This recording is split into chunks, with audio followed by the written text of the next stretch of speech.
Secretary, respected teacher, and my dear friends, Assalamu alaikum.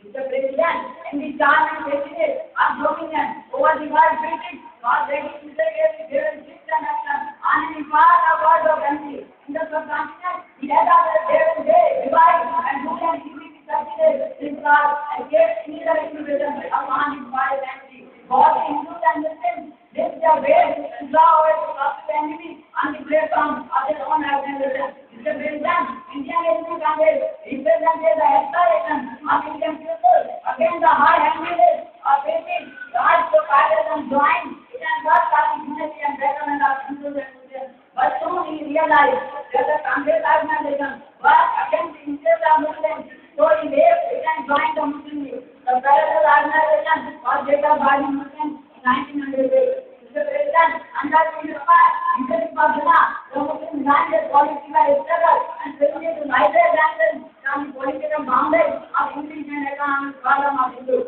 The film and leadership of Kajasam, their role, radical miracles, very powerful role in slave nation. Mr. President, it is able, leadership and future guidance, the initiative and struggle of Muslim dark people, without even the end of our country. Visible on the map of the world is the name of Pakistan after the proclamation of the Constitution. And our Aryan now is a duty to save our liberty sincerely by giving sacrifice of faith and our real life. Thanks, Pakistan, Zindabad.